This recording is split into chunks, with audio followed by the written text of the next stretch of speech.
G'day fellas and welcome to a casted game. We are here on the brand new patch for Age of Empires 4.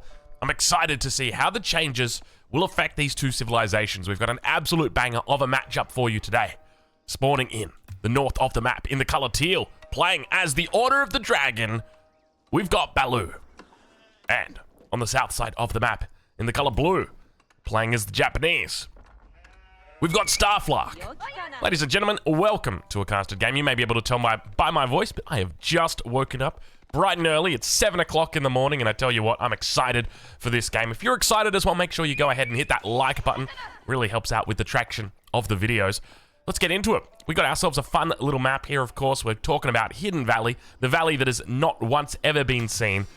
I wouldn't be surprised if we see the forest here reduced. It just feels like this valley is almost... There's sheep in here? Oh my god. No wonder whenever I come on this map, I feel like I never find sheep, dude. Every single time I'm on this map, I search like half the side, and I'm like, where are the sheep at? That's where they are. They're hiding out in the valley. But anyway, let's take a little bit of a look at what we've got here on the north side of the map. Balu's going to be playing Order of the Dragon, a civilization variant for the Holy Roman Empire.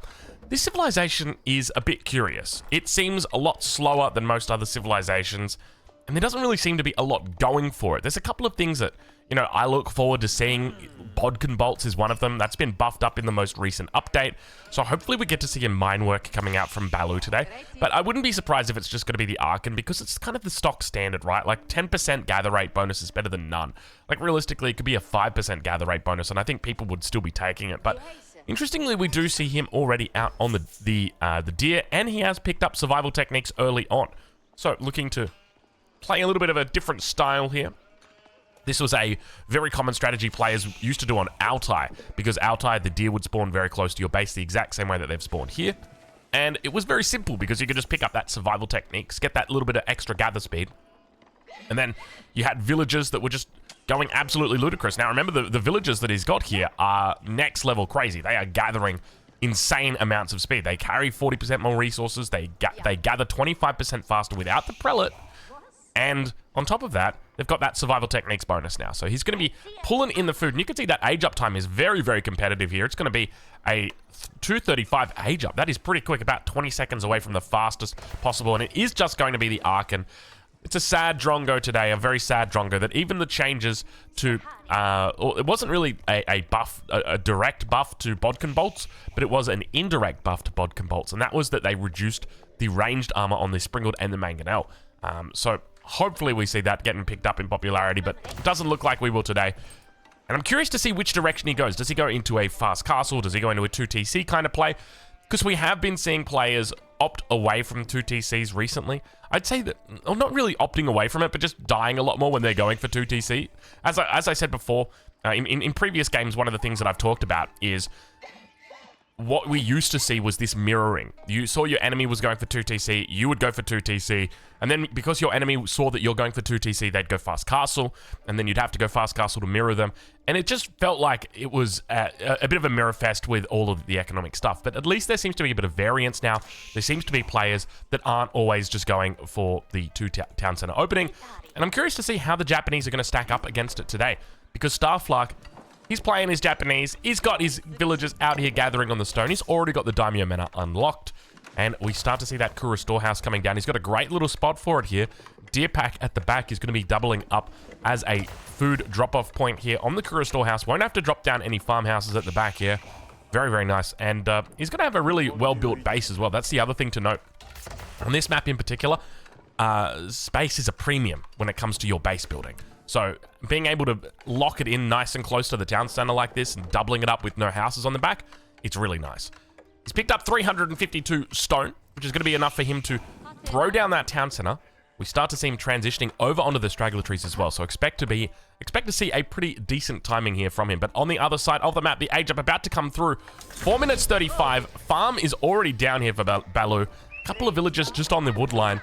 I love this slow transition of farms that we've got coming through. And now you can see Balu just trying to be a little bit sneaky. To be honest, this doesn't really change anything for Starflark. Like the distance here that you're having to travel for this deer, it's not a big deal. You're carrying so many resources that you're walking very rarely. So I think that's absolutely fine. But slowly working towards that castle age. Not going to be looking for a second town center today for Balu. will be prioritizing getting the relics, I can only assume, after going for the Archon Chapel. And we'll probably be looking to continue that transition over to farms with the Archon Chapel here. All right, well, let's check in on that south side. The age up has now come through. Starflark, where does he go from here? He's got about 300 wood in the bank. Needs a little bit more. Has thrown down the lumber camp instead of opting for just going off the stragglers. Normally, it's a bit of a safer option because sometimes your villagers can only hand in, like, they will hand it a little bit less than what is required. You can see he's trying to do a forced drop-off on the town center.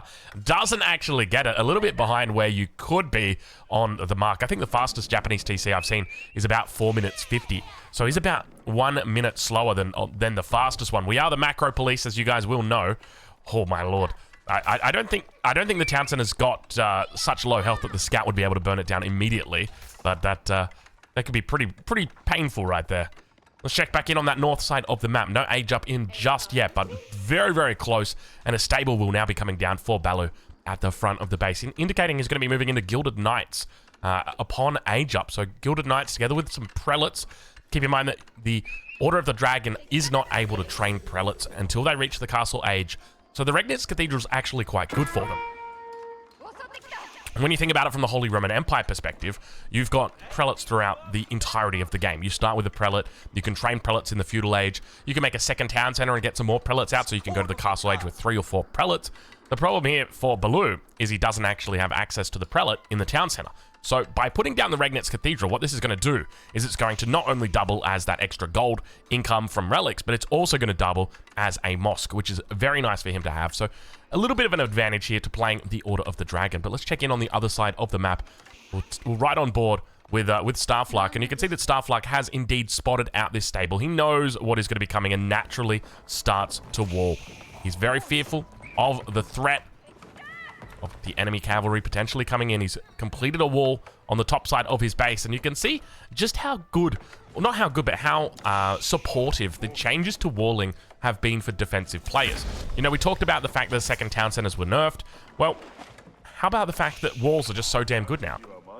You used to see a wall drawn across this top side to the wood line, and then eventually you'd see it thrown out around this stone outcropping. Now you just see it directly across the stone outcropping, and sometimes players wouldn't even wall to the wood line just out of fear that this wall is not going to be here forever. You know, a little bit of a chop through can fix that up. But then, of course, they've gone ahead and said, well, you can't do chop throughs anymore. So this is one of the factors in this decision to wall here, and it just saves you a lot of resources in the short term. But now we start to see upgrades coming through on the Forge. A distinct lack of walls on this south side. I know he's got the TC here, but I bring you guys back to that anecdote I often cite when I first started playing Age of Empires 4. I was playing a game up against Give You Anxiety. I was playing on Hill and Dale, and I walled out the 2 edges of the map, or 2 edges of the hill, and I left the front open because my Barbican was in the front. And I said to myself, there's no way he's coming through that. There's a Barbican right there. And so he went Castle Age, and he trained a knight, and he ran straight past my Barbican, and I died. And hopefully Starflark learns from that anecdote. Hopefully he hears my call. Hopefully he heeds my call.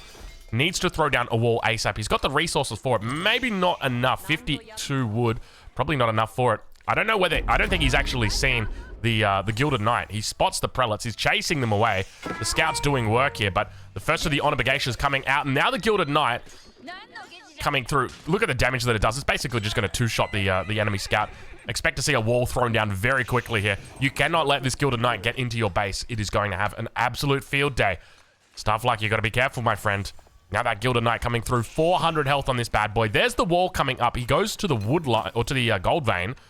So looking to save a little bit of resources there, but it can move through. Villager, almost one shot. Almost one shot. Jeez Louise, that's some damage right there. How much damage? 45 lance damage. That is ludicrous. And now Starflark, unfortunately, is going to pay for the price of not walling. Gilded Knight makes its way through.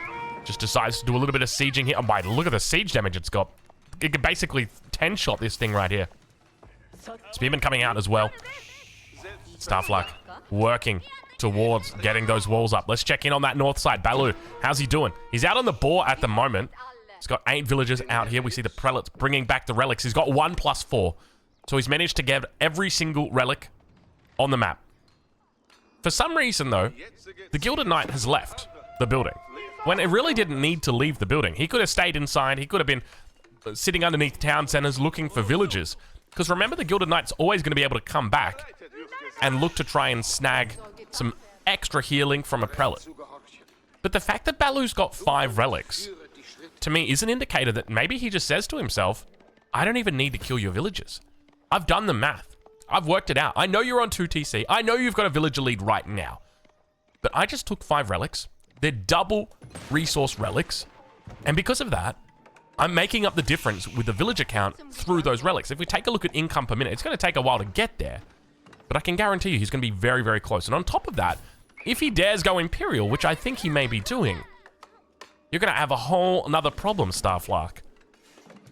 Because Imperial Age brings the Palace of Swabia online.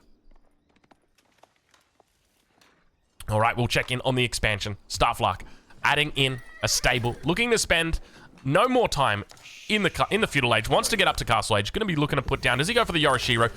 Oh, okay. Temple of Equality. All right. Are we going to see, for the very first time, the Japanese landmark that has never, ever been seen before? This landmark, rumors to have been only ever completed once in a silver level game. And it was because apparently the hotkey wasn't working for the other landmark for the player. His screen had died on the which side is it? Yeah, the right side of his screen had died, so he couldn't actually see the floating gate landmark, so he just naturally clicked the Temple of Equality. That was the only time we actually saw it built. But let's go over it just quickly. So the Temple of Equality unlocks the Buddhist Monk, which are 33% cheaper, so they only cost 100 gold. They can weaken enemy damage by 50% and provide 20% damage to nearby friendly units while casting Conversion. Now keep in mind, to cast Conversion, you need to have a relic. And to have a relic, you need to make sure that you gather the relics. And unfortunately, 5 relics have been gathered by Balu here. So I think it's unlikely we're going to see that component of it. But do expect to see that larger component of weakening enemy damage by 50%. Hopefully we see some monk spam coming out. Some Japanese monk spam. Some Buddhist... What do we got? Yeah, Buddhist monk spam. And just as the age up comes through for Starflark to Castle Age, Balu hits the Imperial Age. Immediately throws down an outpost in the back of the base. I think I know what's coming here. We're going to see fortifications. We're going to see cannon emplacements. I think he's a little bit scared of, right now, that Japanese eruption. Probably not the best term for it, but anyway. That eruption of units that we often see from 2TC players. They go 2TC, then they go Castle Age, and then they just hammer out production non-stop. Not going to have the Yorishiros here, which is kind of wild to me. I'm not sure why you'd go for the Temple of Equality. I mean... Sure, let's let him cook. Let's see what he's got, all right? All right? Hold your judgment, fellas. Hold your judgment.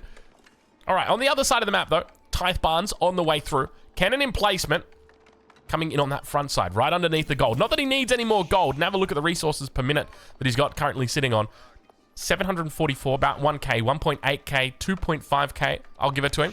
On the other side, about 800, 1.1k, 2.3k.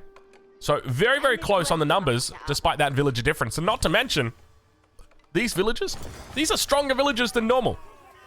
On top of that, you've also got the Palace of Swabia just pumping out. This is like 3 villages or 3 town centers worth of villagers coming out. Remember when this used to be 4 town centers worth of villagers? That was ludicrous. They were the days. Outposts coming up on either side of the base. Starflark moving with 3 villagers on the top side, 2 villagers on the 3 on the bottom side as well. He's looking to get this up. Now, does Balu spot this? He does, in fact, see this, so he could look to deny it. A single Gilded Knight is on the field at the moment. 1 more in queue, so he'll be looking to push forward over towards this position. Wants to make sure he doesn't lose access to this wood line. If he does, he'll be in a little bit of... Was that a one-shot? Did he just literally one-shot that villager? It only does 45 damage. How does he one-shot it? Cannon emplacement. We hear it. We hear that emplacement dishing out damage. There we go. Big damage. And you can see the veteran samurai actually absorbed the entire hit right there. Oh, what a Giga Chad. The veteran samurai is just like, I don't care. I don't care. I have deflective armor. I will deflect your cannon emplacement. That's ludicrous. 94 damage just deflected like that. That's kind of wild when you think about it. Outpost comes up. He's going straight into a sprinkled emplacement. Does see down to a couple of villagers below him, but doesn't really get into the whole valley. And we can see the villagers now getting taken out. He's got to be careful. Oh, it manages to survive just. So as long as he goes in from this angle, he should be absolutely fine.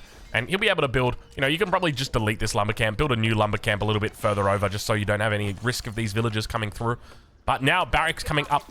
Let's check in on the other side of the map. The Temple of Equality is starting to produce some units. We've got ourselves a Buddhist monk. Could be looking to pick up some sacred sites across the map. The samurai numbers are starting to build here as well. Now keep in mind, the Holy Roman Empire and the Order of the Dragon actually have an incredible unit that counters the Japanese. Now, if I was to ask you, what is the most common unit composition that we see from the Japanese? You would answer infantry. It's infantry. It's always infantry. We see... Oh, excuse me. I got a little bit of a cough right here. Excuse me. We see samurai. We see Onabagasha. And if you're lucky, you might see a couple of spearmen mixed in. And then behind that, they've got their... they got their big boys. They got the Ozutsu. And that's pretty much it. And what the Holy Roman Empire have got, what the Order of the Dragon have got, are Landsknechte. And that's going to absolutely change the face, change the dynamic of this matchup, because it means that our Japanese player can't rely on infantry the same way that they can in other matchups. They will need to look to find an answer to that Landsknecht. Will it mean that they go for archers? Maybe they go for just a couple more archers than normal. Perhaps the Ozutsu just look to fire upon them. But you will have to be very careful with your micro, because one of the things to note is that the Japanese are normally a set and forget civilization. A bit like the Protoss, you just 1A and you move. That's it. You just attack, move straight into the enemy army, and then you forget about it. And the Holy Roman Empire is the exact same. But the problem is you can't do it against them because of the Landsknecht. You have to snipe them out. And these aren't any ordinary Landsknecht. These are gilded Landsknecht. Now, unfortunately for him, he doesn't have access to the mine work. And can I just say, he's getting great value out of this Archon. You know, 17 minutes through, I think we've got about 3 villagers being buffed up by, I mean, technically 4 if you include this idol here. So he's getting work done with this Archon Chapel.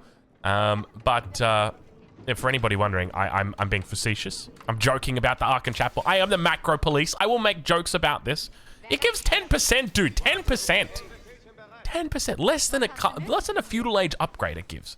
It's just... That's sucky, man. It just sucks. It just sucks. Siege Workshop now starting to come down. Big numbers for Starflux starting to build here. Do we have... How many have we got out here? I see we've got 2 Buddhist monks. We're going to be paying attention to them. He's going to be looking to potentially counter the Order of the Dragon high DPS units here. Keep in mind, the Order of the Dragon units have a lot of damage on them. One of the things to note is that the Gilded Knights, you can see they've got a total of 41 damage. They're not even elite upgraded yet. And that's how much... Wait, did that samurai take damage? I swear that I just saw that samurai take damage, but the deflective armor didn't pop. He took AoE damage. It went down to like half health from the AoE. That's kind of funny when you think about it. The samurai, the one that gets shot in the face, he's like deflected. He hits it with his katana, but then it ricochets to everybody standing around him, and they all like, oh! It's not pretty. All right, nice little raids come through. Veteran samurai, just gonna be tanking it up. Look at him go, just cutting. Just living his best life. Hey, you guys want to fight? He's got full armor at this point, the samurai. 5 armor. He's up against... They got 8 damage on them, so they're still doing work here. It's just going to take time. I like that the villagers continue gathering. They're just like, yeah, we're just gonna drop gold off on your corpse, my friend. All right, well, behind this, the villager count is now even. We have seen these guys reach parity. Expect to see Balu continue to progress towards that 120, 130 villager mark. Though he is playing Order of the Dragon, so perhaps he doesn't look to do that. But battering ram numbers out now. He's up to 4 rams, making a 5th one as well. So quite a lot here. And now the push-in begins. Landsknechte getting ready. Where are the gilded? I'm looking for those Gilded Knights. Are they over on the other side? Indeed they are. Just looking to do a little bit of a cleanup. And now he's splitting up the units. Wants to make sure that they're not going to be taking a huge amount of damage. About 70 military population at the moment. And now the fight begins.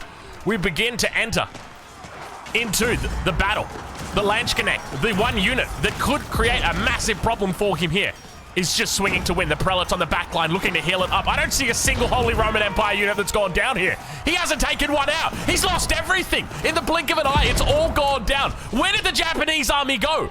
Oh my God. Where did it go? Okay, all right. Landsknechte is good. Landsknechte is very good, ladies and gentlemen. We have a new fan favorite. It has arrived. It is a Giga Chad. It is not just a Bigger Chad. It is also a Giga Chad. Oh my Lord. Did you see the size of that thing? It was 70 military pop. He just went down to 15 military pop in like 20 seconds. How is that even legal? I mean, you're just really maximizing your efficiency with this army, right? Like, you've got Gilded Landsknecht that have got their elite upgrades, but the Gilded Landsknecht have got more health than a normal Landsknecht, so they survive for longer. And on top of that, you've got the Prelate in the back healing them up, which means that you can kind of you can catch them before they die. And because of that, he just obliterated Starflark. That was ludicrous.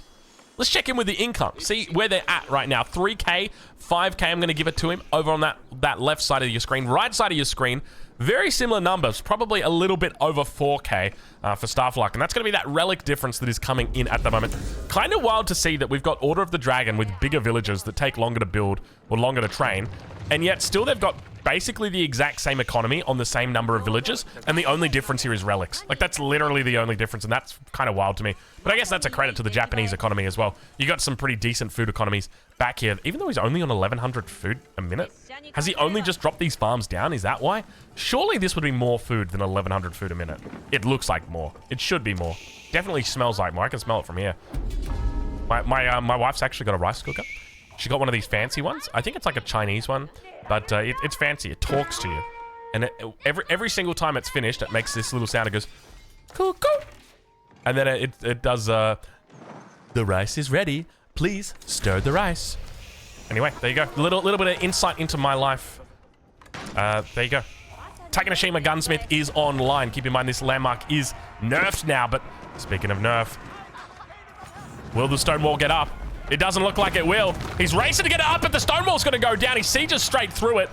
Beautiful siege attempt. Makes his way now through onto the other side of the map. And keep in mind, you cannot play infantry against this civilization. It's just not going to work. Unless you're able to snipe out the Landsknecht, you really have to try and kite them down. And it's going to be tough for you. I'm having trouble telling the difference between the Landsknecht and the Spearman, but I think the difference is the Landsknecht's slightly more flamboyant. He's got a little bit more blue on his collar than his Spearman counterpart. Another attack up towards that top side, but now running underneath the Japanese town center. This is just the Daimyo Palace, no Shogunate Castle just yet, so not going to be able to one-shot these units out. But we do see a little bit of a struggle now inside the Japanese base as the Order of the Dragon attempts a world-first victory here, live on the Aussie Drongo YouTube channel. Not really live, but I mean, it's kind of live because we're casting it live. Looks like we got Ozutsu out. I can hear him. I can hear him kicking off. There they are in the back. Could be the difference maker here. Could be what allow the Landsknechts to no longer survive. Couple of Gilded Spearmen going to be running in here. It looks like he's cleaned up most of these units. Villager count. He's lost a lot. He's lost a lot of villagers. He's gone down. I don't even know where. Is it on the top side? Did we miss it? I don't see any bodies on the ground. I see a couple of bodies. Let the bodies hit the floor. I see 2 bodies, 4 bodies. That's about it. He's lost. Where is he losing? 40 villagers? Where is he losing them? Is it just here? How is he losing 40 villagers? How did he go down? He was on 106. More than that, obviously. He's taken out 42 this game. Where did they go? It's always hard when two players pick very similar colors like this. It'd be nice to have like always different colors. You know what? I'm gonna be honest. It'd just be nice if the spectator colors worked properly. There is an option to turn people red and blue. The problem is it doesn't work correctly with spectators because it will turn player 1 red or player 1 blue and then player 2 red. But the problem is when you switch your line of sight, so you can see my vision here, when I switch that, then it switches the health bars for each player so that the player you're viewing becomes blue and the player that is the enemy becomes red. And so what you get are red units with blue health bars and blue units with red health bars. And it's just not pretty. Let's just say that much. Now pushing towards that top side. Starflark looking to throw down a keep. Unfortunately, it's going to be a little bit too late for him here. Actually, I take it back. It's Balu. And the game's just going to get called. He can't even deal with that pressure on the top side. He's going to have to tap out. And the Order of the Dragon demonstrating some power right there. Is the fast castle back? I think it might be. Fellas, thank you so much for watching. If you're enjoying this content, make sure you leave a like. And we'll catch you guys in the next one. Thank you so much for watching.